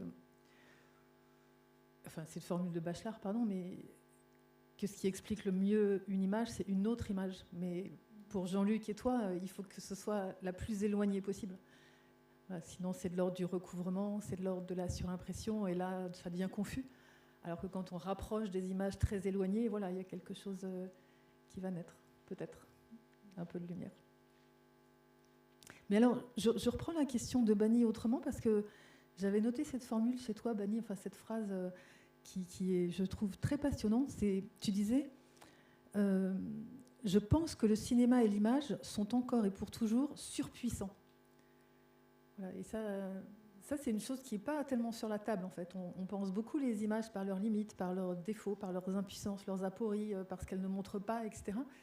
Et donc, pour une fois, penser l'inverse, c'est-à-dire cette surpuissance, qui n'est pas une surpuissance, justement, du recouvrement, du déni, de l'accumulation du même, etc., dont Georges parlait à l'instant. Donc, à quoi ça correspondrait chez toi et est-ce que chez Georges aussi, ça peut dire quelque chose, ou c'est complètement hors champ Je pense que, et quand je t'avais dit ça, je pense quand on discutait de mon documentaire il y a une dizaine d'années, que dans l'impuissance totale, disons, même donner un sens qui pourrait me mettre à l'aise, le cinéma, c'était le seul champ que j'avais.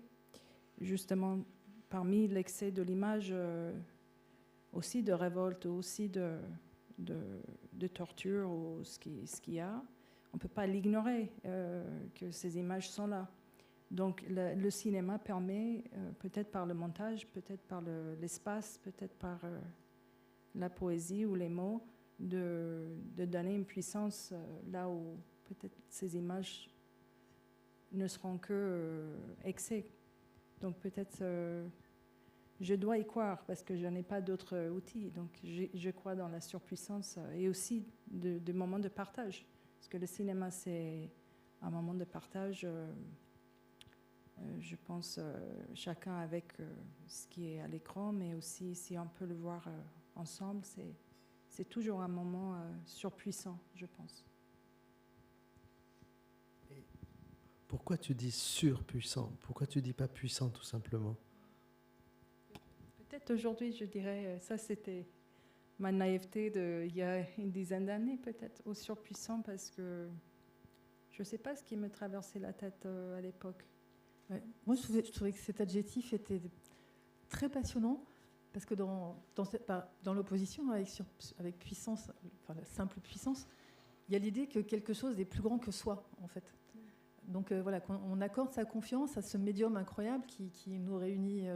Voilà, il y a quand même chez nous, même avec tout notre appareillage critique ultra rationnel et pointu, et parfois même opérationnel, ce qui est incroyable. On a quand même, si on est ici dans cette salle aujourd'hui ensemble, on a un amour, une passion, une confiance dans les images, voilà, parce qu'il y a quelque chose qui déborde complètement ce qu'on peut sans les images. Voilà, donc je pense qu'il y a quelque chose de très juste du point de vue de la créatrice, mais aussi du point de vue d'une simple spectatrice comme moi. Voilà, et c'est ce sur qui nous interroge, pour lesquels la passion ne peut jamais s'arrêter. Voilà. Et qui mène aussi à créer dans le champ des formes filmiques tout ce secteur d'études critiques des images absolument efflorescents, vivants, enfin, les films d'Haroun Farroukhi, les films de Godard, les films de Straub et Huillet, et de Armud Butonski, enfin, de Susana de Sousa Diaz, tous ces cinéastes dont beaucoup de l'œuvre se consacrent à trouver les formes de critique de l'image par image. Et c'est un des secteurs, je trouve, de création les plus extraordinaires qui soient, et je ne le vois pas développer ailleurs, en fait, de manière aussi répandue, multiple, inventive. Voilà. Donc surpuissant, moi je trouve que ça va bien, ça ouvre plein de choses. Oui, aussi surpuissante, je pense, parce que et quand je raconte aujourd'hui, si on me demande sur le film, j'ai beaucoup de mémoire comment j'ai fait ce montage, j'ai travaillé ce film, et j'étais presque comme un médium, si on y croit. Je dis que le film, il a écrit à travers moi. Je me rappelle de le faire, et j'ai des choses qui restent, des notes, des choses, mais c'est le film ces images ont demandé d'être écrites comme ça. Donc je ne pouvais pas résister peut-être à ça. Si on a le temps, moi, je voudrais juste dire que ça m'a beaucoup aidé dans toute ma vie, enfin dans toute ma vie, non, à partir d'un certain âge, lorsque j'ai découvert que Gilles Deleuze, faisant référence à la fois à Spinoza et à Nietzsche, et puis après Deleuze, quelqu'un comme Tony Negri, faisait une différence entre pouvoir et puissance. Je dis que ça m'a beaucoup aidé parce qu'à une époque dans ma vie, je me suis dit, tiens, il faut que je choisisse entre le pouvoir et la puissance. Et notamment, c'est gentil, tu as dit que j'étais directeur d'études à l'école des hautes études, mais c'est depuis très peu de temps et maintenant je suis à la retraite, donc ça ne sert à rien du tout. Donc en fait, je n'ai pas fait de carrière académique. Et à une époque, la question c'était de savoir est-ce que tu vas persister à chercher le pouvoir ou est-ce que tu vas abandonner cette question et tu vas te consacrer à la puissance de ton travail, vraiment. Et moi, je dois dire, personnellement, ça c'est tout à fait personnel, ça m'a beaucoup aidé. Qu'est-ce que c'est la différence entre le pouvoir et la puissance ? Là, il suffit de regarder à nouveau l'abécédaire, il le dit très bien, très facilement. Le pouvoir, c'est essayer de capter la puissance de l'autre. Si j'ai du pouvoir sur toi, c'est que je veux capter ta puissance. Et la puissance, elle capte rien, elle se délivre elle-même, elle est innocente, voilà. Il faut avoir de la puissance. Alors, si c'est une surpuissance, tant mieux, mais déjà, c'est énorme d'avoir de la puissance. Il ne faut pas seulement comprendre la puissance. J'ai un désaccord là avec Agamben, par exemple, qui voit la puissance uniquement sur un plan négatif, en quelque sorte, puisque vous savez qu'en philosophie, on dit en acte ou en puissance. Donc, Glenn Gould joue du piano, et puis quand Glenn Gould ne joue pas du piano, c'est en puissance. Il sait jouer du piano, mais il ne joue pas du piano. Donc, le piano, la musique est en puissance dans Glenn Gould, et puis quand il se met sur son piano, c'est en acte. Et Agamben va jusqu'à dire que c'est beaucoup mieux quand il ne joue pas de piano, ce que je ne suis pas du tout d'accord avec ça. Voilà, donc il y a un rapport acte-puissance, donc tout ça est lié. Bon, vous m'excusez, je parle de Deleuze, parce que pour moi, Deleuze a fait cette conférence magnifique, je pense que c'était ici, plus ou moins, enfin dans ces lieux, et Agamben a voulu le réfuter, le texte d'Agamben qui a le même titre que la conférence de Deleuze à la Fémis, qu'est-ce qu'un acte de création ? Agamben dit exactement le contraire de Deleuze. Il dit que ce qui compte, la création, ça n'existe pas, et c'est surtout pas un acte, c'est juste une puissance, c'est Glenn Gould ne jouant pas de piano. Donc voilà. Mais la puissance, au sens de Deleuze maintenant, pour moi, c'est quelque chose de très, très, très précieux. C'est un concept très précieux, parce que ça me permet de voir comment on peut, en quelque sorte, affirmer quelque chose sans capter l'affirmation de l'autre, sans prendre le pouvoir sur autrui. C'est extrêmement important. Et chez Nietzsche, il y a quelque chose d'encore plus paradoxal et très beau, c'est lorsque Nietzsche parle de la puissance d'être affecté. Parce que normalement, en philosophie, depuis Aristote, soit vous êtes passif, soit vous êtes actif. C'est cette espèce de dualité qui se trouve dans la langue, qui se trouve dans l'idéologie de la sexualité, par exemple. T'es passif ou t'es actif, et c'est n'importe quoi. Là, ce qui est très beau, ce que Nietzsche montre, c'est que avoir un pathos, c'est-à-dire avoir une émotion, être affecté, donc être dans le soi-disant passif, c'est une puissance. C'est magnifique. C'est magnifique. Ah, tu en as un. Alors, est-ce que peut-être il y a des remarques dans la salle, des observations? Il y a eu beaucoup d'images et de noms évoqués. Est-ce qu'il y a besoin d'élucider certains points peut-être rapidement abordés? Ou bien, voilà, qu'est-ce qui peut vous servir dans tout ça, votre propre conception des images, de leur rôle, de leur fonction?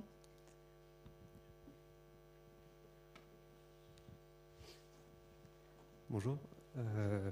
Je voulais d'abord vous remercier pour ce beau montage, comme vous dites, d'image. Et moi, je voulais surtout vous remercier parce que, notamment, un bouquin comme La surveillance des Lucioles, c'est l'un des premiers livres que j'ai lu de vous, que j'ai beaucoup aimé. Et en fait, je voulais revenir donc sur ces questions de trop de lumière, trop d'obscurité. À un moment, on ne voit plus, mais il faut trouver cette balance-là, etc. Et comme moi je suis en département son, je voulais, à un moment, Nicole Brenez avait notamment parlé de la sonorité dans les images que vous étudiez, donc je voulais revenir sur ce point-là, avoir plus votre avis dessus, etc. Sur la sonorité? Oui. Je sais, c'est très vague, j'arrive pas trop à expliquer. C'est un peu large comme question. C'est un peu large. C'est un peu large comme question. Je ne sais pas qu'est-ce que je pourrais vous donner comme exemple. C'est pas un hasard. Vous connaissez cet auteur qui s'appelle Peter Zendy? Non, pas du tout. Non, c'est un musicologue qui s'intéresse maintenant aux images et donc il fait sans arrêt le pont entre la musique, les images, la sonorité. Non, votre question est trop large. Ouais, je pense je suis désolé, je ne sais pas. Je ne sais pas trop. Parce que peut-être si vous aviez un exemple, on pourrait peut-être en.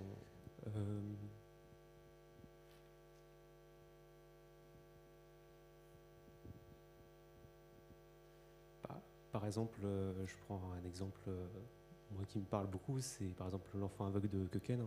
Pardon? L'enfant aveugle de Köken, de Johann Weber Köken. Notamment cet enfant donc, qui est totalement privé du regard, qui utilise un micro pour recréer un monde petit à petit, mais c'est un monde éclairé, mais par le son. Notamment, vous avez cette très belle séquence où à un moment il assiste à une course de voiture. Il écoute le son des voitures et d'un coup, en fait, on entend le moteur des voitures. Ah oui, vous voyez. Ça y est. Ouais. Moi, voilà, par exemple, il y a cet exemple-là. Je suis d'accord que c'était trop large et je voulais poser la question comme ça, mais voilà, c'est une sorte de comme ça. Quelle sorte d'exemple en disant que le son peut amener petit à petit une forme de lumière dans l'image et qu'il faut petit à petit la glaner, si on peut dire, avoir une archéologie des images et petit à petit l'amener. Et c'est quelque chose, un sujet qui peut-être vaut d'être développé. Non, je ne saurais pas le développer, mais je vois que mais votre question est très pertinente.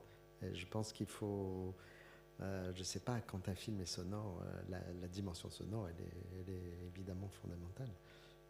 Si un film est sonore, ce qui n'est pas tout le temps le cas. Mais voilà, par exemple, moi je comprends un peu. Je m'adresse souvent à Nicole parce qu'il y a longtemps que je ne l'ai pas vue. Alors, je me dis, je suis content de la voir. Donc, voilà. Et je me dis souvent, dans les films de Godard, je vois à peu près comment il monte les images, mais le montage son, il est encore plus extraordinaire peut-être. Il est fantastique. Le montage son de chez Godard peut-être me convainc encore plus que le montage image. C'est un exemple.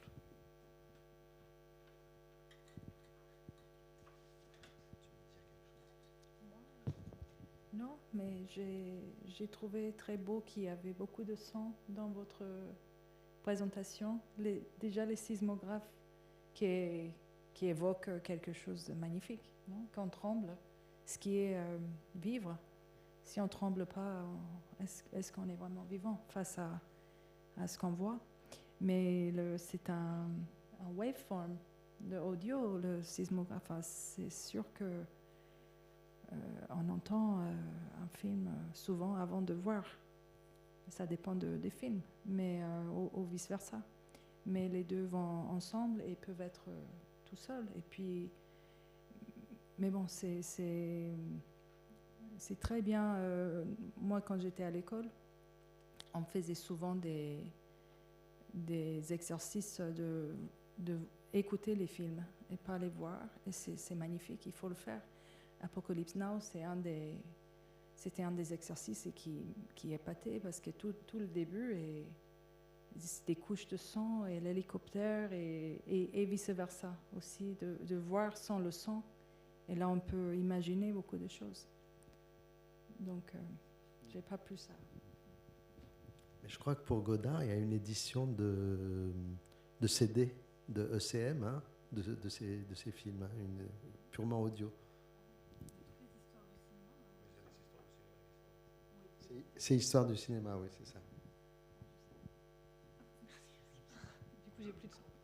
Je voulais juste soumettre à Georges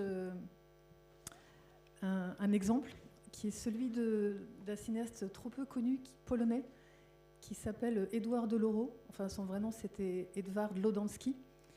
Et donc, il était pris dans la deuxième guerre, enfin oui, la seconde guerre mondiale.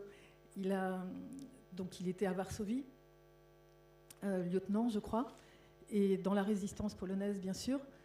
Et donc, il s'est battu à la fois contre les nazis et contre les communistes. Et donc, il a cette expérience de la guerre, de la résistance au sens propre. Donc, pas comme beaucoup, on l'émousse et on l'emploie métaphoriquement aujourd'hui, la résistance. Et après, donc, il a une vie la plus romanesque qui soit, qui fait d'ailleurs qu'il n'a pas fait tant de films que ça, mais quand il a fait un film, c'est un événement majeur. Et à un moment de son parcours, donc il est à New York, aux États-Unis, et il fait 2 films, dont un avec les Black Panthers. Donc les Black Panthers.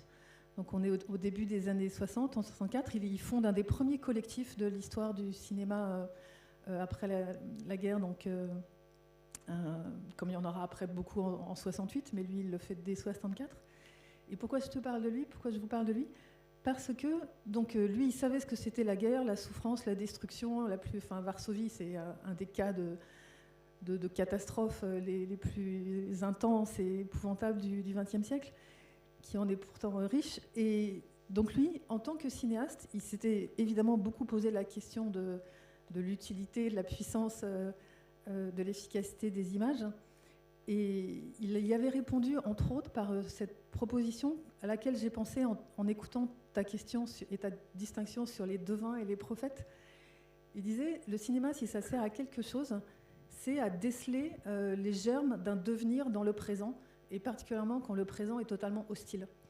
Et il avait donné un nom à ça. Donc, par exemple, quand les Black Panthers sont persécutés, c'est eux qu'il faut aller filmer, évidemment.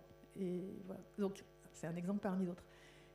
Et donc, il avait donné un nom tout à fait rhétorique et très, en recourant à un vocabulaire classique. Il avait appelé ça la fonction proleptique du cinéma. Donc, la prolepse, c'est le flash forward, en fait. C'est le fait que on passe en avant, c'est le contraire du flashback. Donc le cinéma pour lui, c'était travailler cette possibilité d'une prolepse par rapport au présent. Et il avait une formule vraiment magnifique, c'était ce qui devrait être, mais n'est pas encore, est plus réel que ce qui est. Voilà. Donc, ça peut paraître fou parce que c'est la prophétie comme advenue. Donc c'est beaucoup exiger, c'est beaucoup prétendre. Mais je pense qu'il pouvait dire ça. Donc ce qui devrait être, et c'est une éthique du coup, ce qui devrait être mais n'est pas est plus réel que ce qui est. Il a le droit, je trouve que lui, il a le droit de l'écrire parce qu'il s'est retrouvé sous menace de mort pendant des mois. Il a failli mourir, et puis il voyait autour de lui tous ses amis morts. Voilà, donc c'est un exemple où ce dont tu parles a fait trace, a fait œuvre dans le cinéma. Et évidemment, c'est pas un auteur très connu, mais c'est quand même un auteur vraiment, vraiment génial. Edward Deloro. Je te remercie beaucoup. Je suis... Enfin, il faudrait voir si ce cinéaste, c'était pas un lecteur de Ernst Bloch, parce que c'est exactement ce que dit Ernst Bloch. Donc en fait, Ernst Bloch, il est très peu connu, donc je vais juste dire 2 mots. Mais tu me dis, je ne connais pas le timing de vos... On a jusqu'à 55, je crois. C'est ça, Aube. Ernst Bloch, c'était le fils d'une famille très très pauvre. Il a dû travailler enfant dans une usine, etc. Et puis il s'échappait, il allait dans la ville d'en face, c'était Mannheim, où il y avait une bibliothèque où il a lu tout, Schelling, Hegel, Kant, tout ça. C'était un fou complet. Il était spartakiste, il lisait tous les discours de Rosa Luxembourg. En 1918, il venait de se marier avec une jeune femme qui est morte.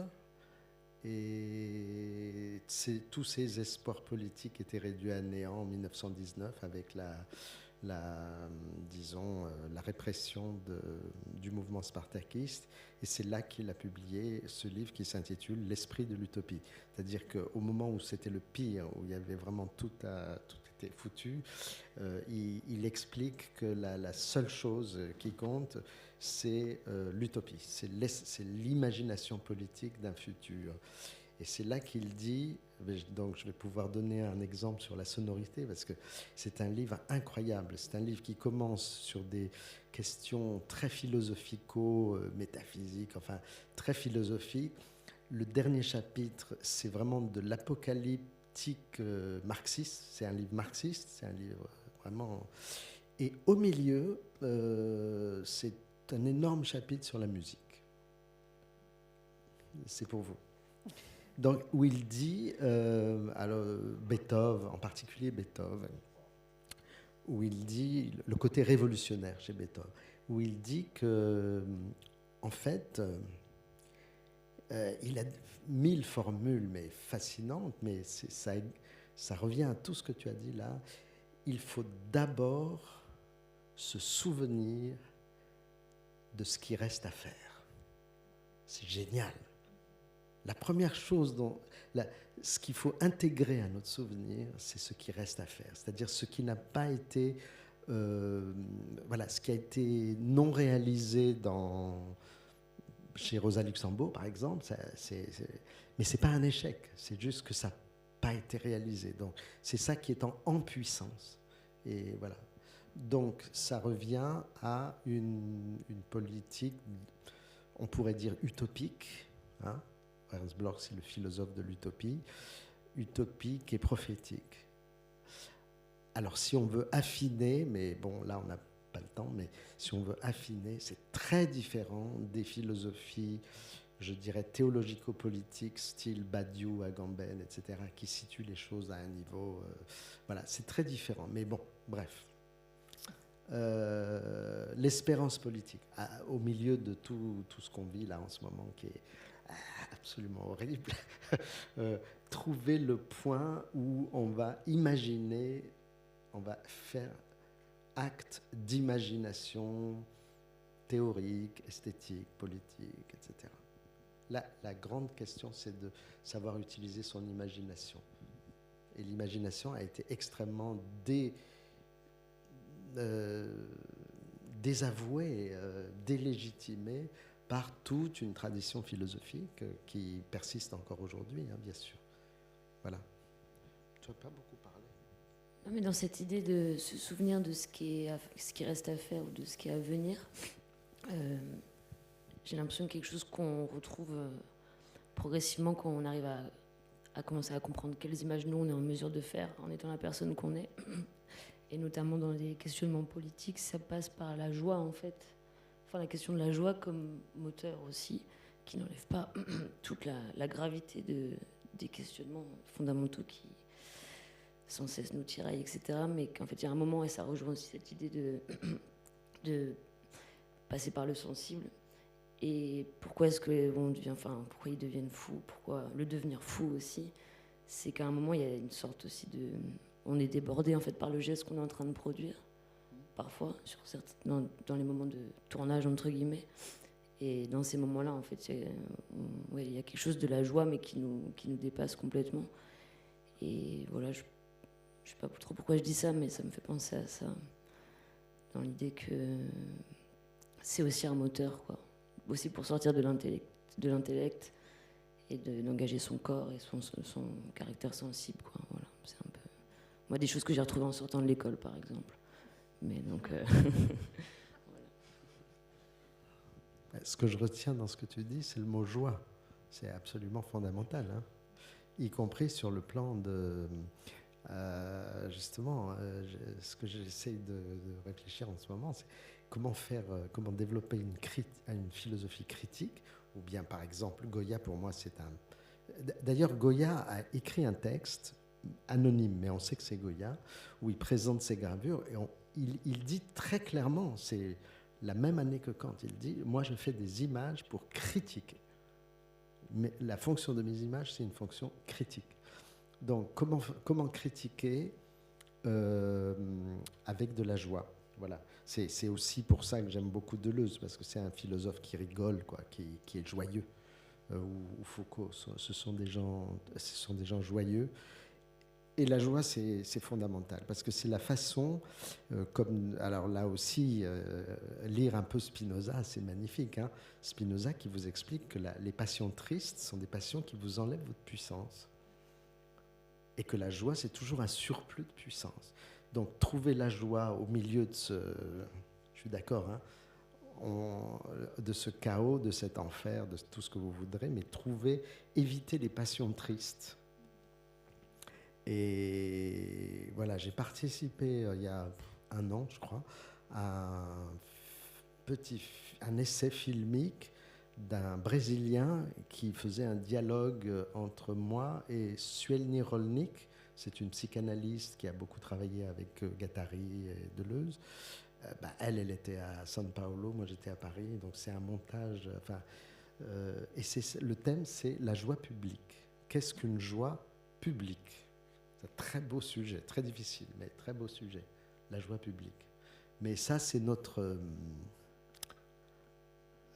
on doit de la joie à ceux qui... Enfin, j'espère que je ne vous ai pas rendu triste, quoi.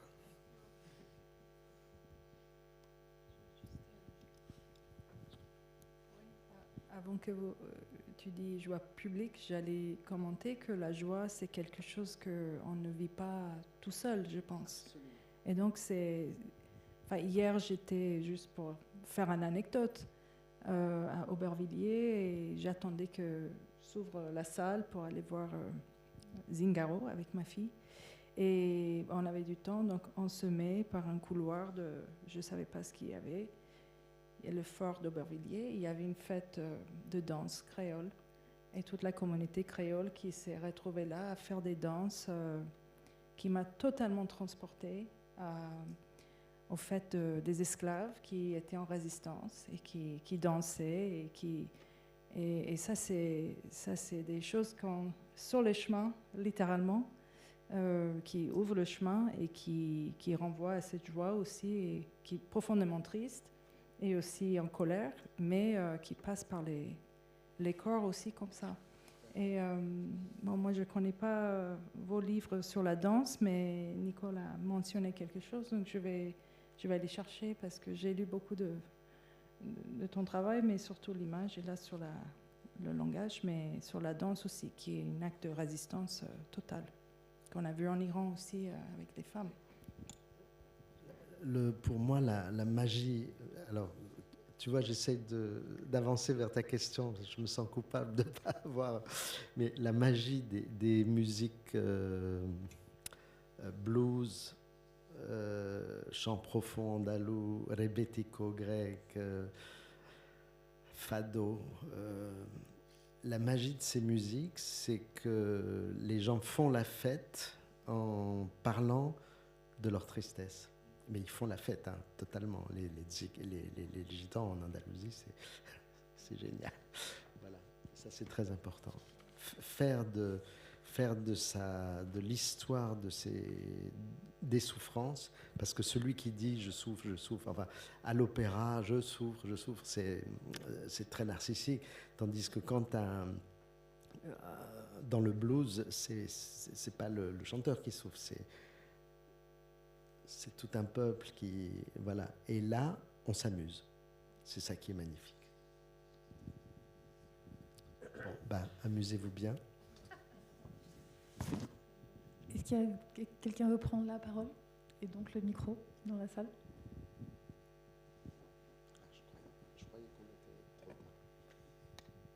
Bonjour. Bonjour. Alors ma question, oui. Vous avez beaucoup parlé de Nietzsche aujourd'hui. Moi, je suis pas un énorme lecteur de Nietzsche, mais il y a des phrases que j'ai lues qui m'ont percuté et qui m'ont marqué.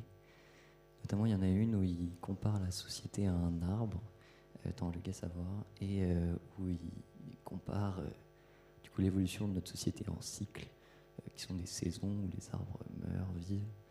Et il appelle ça des époques de corruption. C'est un moment où les fruits tombent des arbres pour donner naissance à des nouveaux arbres. Et du coup, ma question, c'est la suivante. Dans le cinéma, actuellement, j'ai l'impression qu'on refuse un peu de mourir et qu'il y a avec Netflix, le cinéma mainstream est très botoxé. Il n'a plus du tout envie de laisser la place à quelque chose d'autre. Et je me demande combien de temps ça va durer. Est-ce que vous pensez que le cinéma doit mourir pour laisser la place à un nouveau cinéma ? Alors, c'est très fascinant comment, à chaque fois qu'il y a des moments clés dans l'histoire d'un art, on parle d'abord de sa mort. Par exemple, la toute première histoire de l'art en Occident qu'on connaisse, parce qu'il y a eu des histoires de l'art qui ont disparu dans la Grèce antique, les textes ont disparu, mais la première histoire de l'art qu'on ait, c'est le livre de Pline, Histoire naturelle, livre 35, il raconte où l'art est né, est-ce que l'art est né en Égypte ou en Grèce, Mais avant de raconter ça, il parle d'une activité proprement romaine qui s'appelait imago, l'image, imagines, les images. Et il commence par dire ce qui était bien dans tout ça est mort. Tout est pourri aujourd'hui. Les riches romains font venir des statues d'Apollon depuis la Grèce. Ils coupent la tête et ils mettent leur propre tête dessus. Enfin, c'est immonde. Enfin, voilà. Il commence par la première histoire de l'art raconte que l'art est mort. Après, à la Renaissance, vous avez Vasari, qui est donc notre première histoire de l'art occidental moderne. Vasari qui raconte que l'art est mort. L'art est mort parce que l'art, c'était l'art antique, mais il est mort parce qu'il y a eu le Moyen-Âge qui est nul, qui est complètement... Voilà. Et il dit, voilà, nous, on est la Renaissance. On va faire renaître l'art par l'imitation des anciens. Et... Donc, il y a ce mouvement constant. Alors Godard, Nicole, décidément j'essaye de... Voilà, Godard, le cinéma est mort. Et alors moi je suis très critique avec ce mood-là. Je trouve ça... On a 5 minutes ? Ah, ok. Pour moi, philosophiquement, j'ajoute aussi que beaucoup de livres de philosophie, si vous les ouvrez, ça commence par c'est fini, il n'y a plus rien, c'est obsolète, on est passé à un autre régime. Voilà, ça commence toujours par la mort. Pourquoi ça commence par la mort ? C'est dingue ça. Eh bien, ça commence par la mort parce que c'est le principe même de la métaphysique. Je vous explique. La métaphysique, chez Aristote différencie 2 sens du verbe être. Comment tu t'appelles ? Oui. Vasco. Laszlo Vasco, comme de Gama. Vasco? Parce que j'entends pas très bien. Donc, Vasco est-il bon ou méchant? Voilà une question très importante. Un philosophe peut répondre de deux façons. Là, tu me parles, tu es très gentil. Donc, Vasco n'est pas méchant. OK.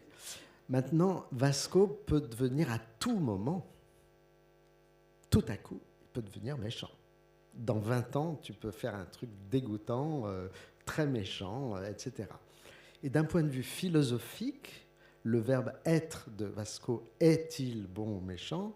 D'un point de vue métaphysique, on veut savoir si tu es bon du début à la fin de ta vie. Donc pour savoir métaphysiquement si tu es bon ou méchant, eh bien il faut attendre que tu meurs. On va le dire après ta mort. C'est ça la métaphysique. La preuve, c'est que l'expression chez Aristote de l'être, que l'on a appelé en latin la quiddité, c'est-à-dire vraiment ce qui est l'être de l'être, quoi, hein, d'accord? C'est en grec, c'est to, c'est-à-dire le, ti, ce qui, en, c'est le verbe être à l'imparfait, ce qui était de l'être. To, ti, en, einain. Ce qui était de l'être. Ce qui était de Vasco, de l'être de Vasco. Donc si je me place dans cette perspective, il faut que je postule ta mort pour dire ta vérité. Ça, c'est une attitude qu'on appelle métaphysique. Et c'est le plaisir des philosophes professionnels. Et c'est insupportable. Parce qu'il vaut mieux dire ce qui est dans la fragilité du moment, et on s'en fiche si tu deviendras méchant plus tard. Je remarque simplement que tu as un sourire et que tu n'as pas l'air méchant. Voilà. Non, mais ce que je veux dire par là, c'est que les gens qui veulent tout regarder de surplomb, qui veulent dire qu'est-ce que c'est l'image, qu'est-ce que c'est le cinéma, qu'est-ce que c'est c'est des gens qui, dans leur tête, inconsciemment, ont ce réflexe métaphysique de postuler d'abord la mort de leur objet pour pouvoir mieux le juger. Voilà. Merci. Cette question, elle me faisait penser à... Il y a peu de temps, j'ai revu une interview de Duchamp juste avant de mourir. Une interview, on lui demande quel est l'avenir de l'art, et il répond l'art est sans avenir. L'art est sans avenir. Et sans avenir? Et sans avenir. Et ça me faisait penser un peu à ça et à cette inquiétude du cinéma qui va mourir et tout ça, c'est que ça fait partie même de... je sais pas, je trouve que c'est un truc assez inhérent, et dans tout type d'art, il y a une mort, un recommencement, et Mais du moins dans cette phrase, Duchamp ne dit pas l'art a été ça et l'art sera ça. Il ouvre, c'est ça que moi j'adore chez Duchamp, c'est qu'il ouvre avec ironie, il ouvre toutes les... Il fixe rien. Oui, tout à fait.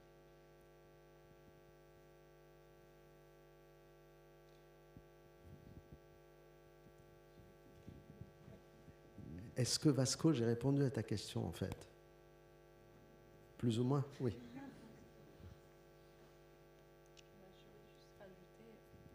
En tant que quelqu'un qui essaye de faire des films, le cinéma, il est partout. Il est en soi, et il peut s'inventer avec le téléphone, il peut s'inventer, il peut se montrer partout, il peut être partagé maintenant partout. Je pense que, évidemment, le système de production établi avec de l'argent qui permet à faire ceci et cela et faire du Scorsese, ça a changé et ça change tout le temps. Mais Hollywood était en grève jusqu'à il y a une semaine. Enfin, je pense que le cinéma est autre chose que l'industrie.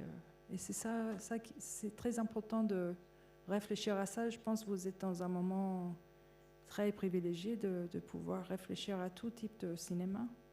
Donc, n'ayez pas peur de voir Netflix et de se dire que c'est pas là que le cinéma réside.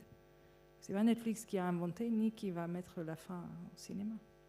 Ouais, c'est ça, moi c'est juste ce que je voulais te dire, c'est que en fait si tu décides de partir de Netflix comme point de référence, c'est la question de où tu te places en fait, parce que tu peux aussi choisir de croire que c'est un autre type de cinéma qui en ce moment est en survivance, et donc en fait Netflix ça existe mais ça n'existe pas en fait. Ça dépend si c'est ta référence ou si c'est pas ta référence aujourd'hui pour penser le cinéma en fait. Je pense que voilà. Est-ce qu'il y a d'autres remarques, questions? On a encore 10 Je minutes. voudrais faire une remarque. Si je peux faire une remarque par rapport à cette histoire d'arbre, de cycle, et ce que tu viens de dire sur Netflix et Duchamp, enfin une association d'idées. Qu'est-ce qui fait Duchamp à un certain moment de sa vie? Duchamp fait partie d'une famille de peintres, hein, très bons peintres, cubistes. Lui-même fait de la peinture cubiste. Du jour au lendemain, il arrête tout. Il arrête d'être peintre. Donc on se dit, c'est ça l'avant-garde, hein, il arrête d'être peintre pour faire quelque chose de beaucoup plus conceptuel, hein, et disons de cette façon-là, de forger une avant-garde qui va au-delà de l'histoire de la peinture. Mais qu'est-ce qu'il fait en réalité?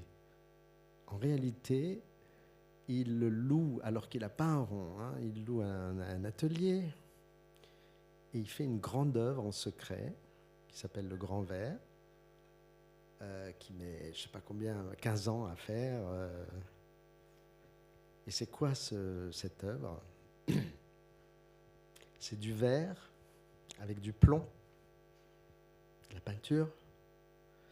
Donc, techniquement parlant, ça s'appelle un vitrail. C'est-à-dire que ce que fait Duchamp, pour aller au-delà de la peinture, c'est une forme artistique qui précède la peinture à l'huile, qui est médiévale. Conclusion, il est urgent d'être anachronique. L'avant-garde, c'est travailler à refaire une autre généalogie. C'est pas du tout dire je vais faire du progrès.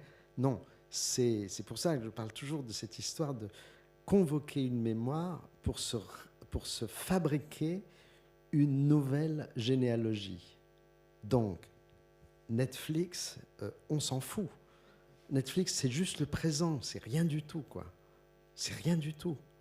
Il faut aller chercher une généalogie qui soit la tienne, la vôtre, tout simplement. C'est ça qu'il faut faire. Et en philo, c'est pareil, il faut... Là, je viens de lire un livre mais extraordinaire sur Averroès. Bon, Averroès, c'est pas du tout mon monde, mais c'est un livre extraordinaire. C'est un livre d'un philosophe qui s'appelle Brenet, avec un T, et qui s'appelle Je fantasme. C'est sur l'idée chez Averroès que la pensée et l'imagination travaillent ensemble. Eh ben, c'est totalement contemporain. Et d'ailleurs, il parle de Chris Marker, c'est un livre magnifique, magnifique. Mais très difficile, parce que c'est de la philosophie médiévale, on n'est pas très habitué. Mais voilà, il est urgent d'être anachronique. Bonjour. Est-ce qu'il y a des différences entre les sismographes et les prophètes?